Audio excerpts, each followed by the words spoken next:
नमस्कार मेरे प्यारे भाइयों बहनों, आप सभी का बहुत बहुत स्वागत है अपने इस यूट्यूब परिवार वीएस डिवीजन पॉइंट में।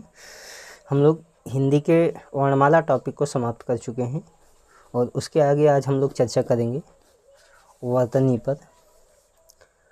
ये जो वर्तनी है तो वर्णमाला की जो भी चीज़ें अपनी छूटी हुई हैं उसको हम लोग इसमें कवर करने का प्रयास करेंगे और इसीलिए यहाँ पे लिखा है वर्णमाला 2।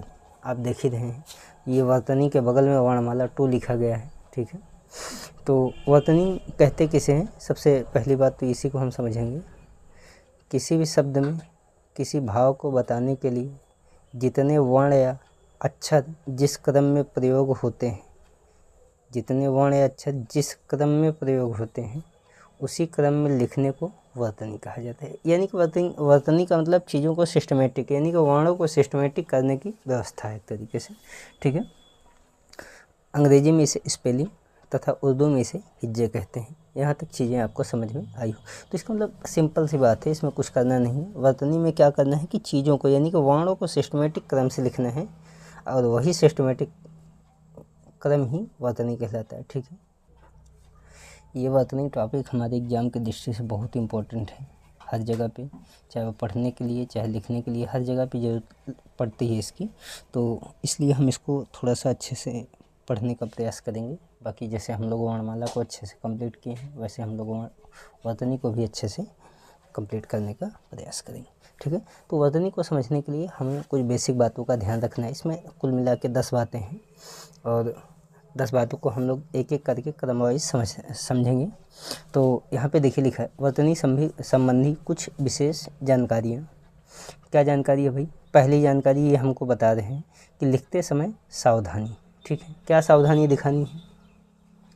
देखिए, लिखते समय अगर हम चीज़ों को सावधानी से लिखें तो हमारी बहुत सारी कमियां दूर हो सकती हैं। जैसे वर्णों की लिखावट में सावधानी। क्या सावधानी बरतनी? जैसे खा है, खा को लिखते समय ध्यान दें कि खा को इस तरीके से न लिख।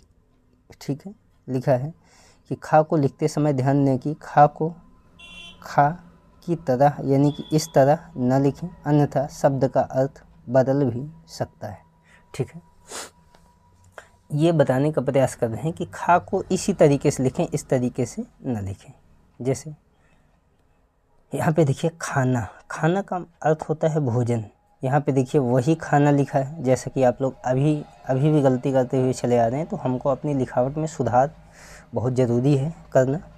तो यहाँ पे देखिए खाना और ये भी खाना लिखा है, लेकिन इस खाना का यहाँ पे अर्थ है भोजन, लेकिन इस खाना का अर्थ है चले जाना। खाना आप तो लिखे हैं खाना, पर देखने वाला ये समझे खाना नहीं बल्कि लिखा है रवाना, और रवाना का अर्थ होता है चले जाना। ठीक है, जैसे कहते नहीं तुम यहाँ से धीरे से रवाना हो जाओ, समझ गए ना? तो इसी प्रकार से यहाँ पे देखिए खाना का अर्थ भोजन, यानी कि हम लिखते हैं खाना और पढ़ा जाता है खाना, लेकिन यहाँ हम लिखने के लिए लिख दिए खाना और ये सामने वाला समझ रहा है रवाना। रवाना का अर्थ होता है चले जाना। जैसे हम लिखते हैं खाना पर पढ़ा जाता है रवाना। बात समझ गए? तो ये थोड़ी छोटी छोटी गलतियाँ या कमियाँ आगे चल के बड़ी समस्या बन जाती है। इसलिए हम आपको बता रहे हैं कि चीज़ों को सही तरीके से लिखें। ठीक है, दूसरा और क्या है भाई?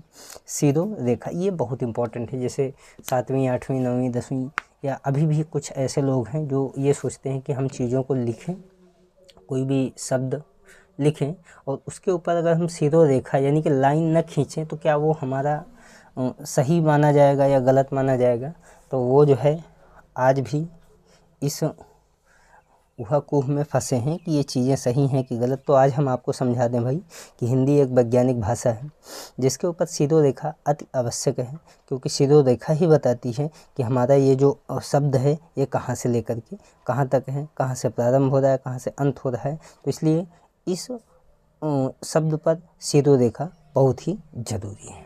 ठीक है, जैसे कुछ वर्ण ऐसे होते हैं जिनके ऊपर सीधो रेखा तोड़ी जाती है, चाहे वो वर्ण शब्द के मध्य में ही क्यों ना आए।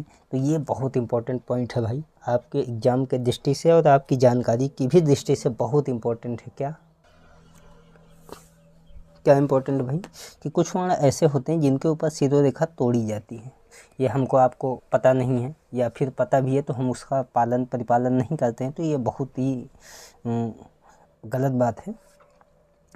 तो इसका हमको यूज करना आना चाहिए। जैसे ये कहता है कि चाहे वो वर्ण शब्द के मध्य में ही क्यों ना हो, बीच में ही क्यों ना हो, पर फिर भी उनके ऊपर शिरोरेखा तोड़ी जाती है। जैसे अगर कोई शब्द लिख रहे हैं, उसके बीच में धा आ गया, या था आ गया, या छा आ गया, या सरा आ गया, या भा आ गया, या आ, या फिर सा, कुछ भी इनमें से कोई भी वर्ण आ जाए तो हम ये समझेंगे कि वो वर्ण चाहे उस शब्द के बीच में ही क्यों ना हो, लेकिन फिर भी उसी वर्ण के सामने हम शिरोरेखा को तोड़ देते हैं, यानी कि नहीं लिखते। जैसे अधर्म, यहाँ पे देखिए आ के ऊपर पूरी शिरोरेखा नहीं खींची गई है, और धा के ऊपर जहाँ गोला है वहाँ भी शिरोरेखा तोड़ी गई है, बाकी आप देख रहे हैं अधर्म। उसी तरीके से अन्यथा, देखिए यहाँ पे था लिखा गया है तो यहाँ भी शिरोरेखा तोड़ी गई है, खींची नहीं गई पूरी। जैसे कक्षा, कक्षा में आप देखिए यहाँ भी शिरोरेखा तोड़ी गई है। अधिश्राम, देखिए धा पे और श्रा पे दोनों पे शिरोरेखा तोड़ी गई। उसी प्रकार से कभी, देखिए भा पे जहाँ पे गोला है यहाँ पे शिरोरेखा तोड़ी गई है, ठीक है। जैसे यहाँ पे देखिए शिरोरेखा यहाँ पे तोड़ी गई है, यहाँ पे शुरुआत, ये पूरा यहाँ तक नहीं खींचा गया, आ पे तोड़ी गई है, देख रहे हैं ना। तो इस प्रकार से हमको सावधानी बरतनी चाहिए, ठीक है। ये बहुत ही एकदम टू द पॉइंट, एग्ज़ाम के पॉइंट ऑफ व्यू से बहुत ही इंपॉर्टेंट चीज़ मैं आपको समझा रहा हूँ मेरे भाई।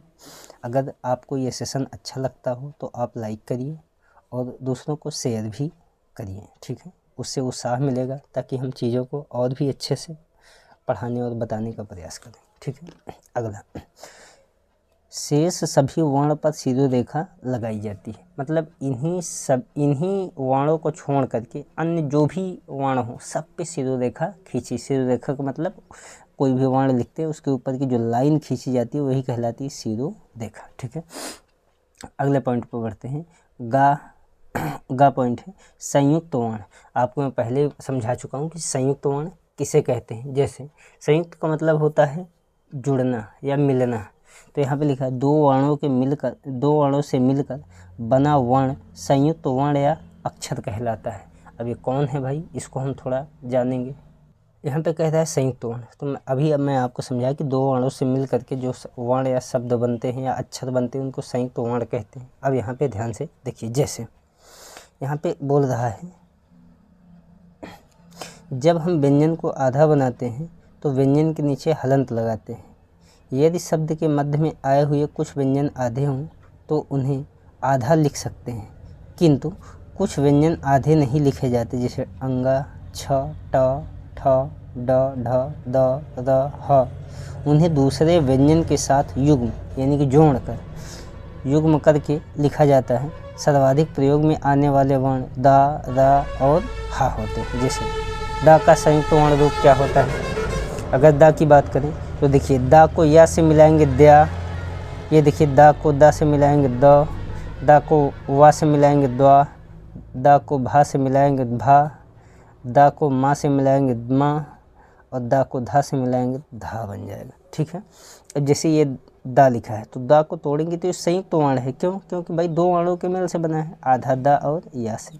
उसी तरीके से इसकी बात करें तो आधा दा और दा से, द्वा की बात करें तो आधा दा और वा से। इसी तरीके से इसकी बात करें तो आधा दा और भा से, इसकी बात करें आधा दा और माँ से, और इसकी बात करें आधा दा और धा से। जैसे आधा दा और या से, या दोनों आपस में मिल करके जैसे कोई शब्द ले लें, जैसे विद्या, तो विद्या को हम इस तरीके से भी लिख सकते हैं और विद्या को हम एक और तरीके से लिख सकते हैं।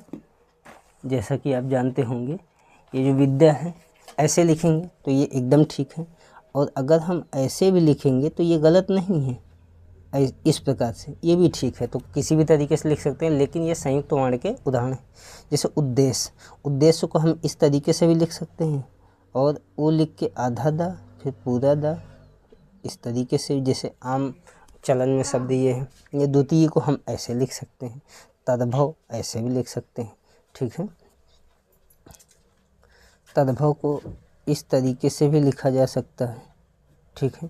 पद्मिनी के इसको इस तरीके से भी लिखा जा सकता है, युद्ध को इस तरीके से भी लिखा जा सकता है। तो उम्मीद है आपको यहाँ तक चीज़ें समझ में आई होंगी। इसके आगे की चर्चा हम लोग कल करेंगे, ठीक है।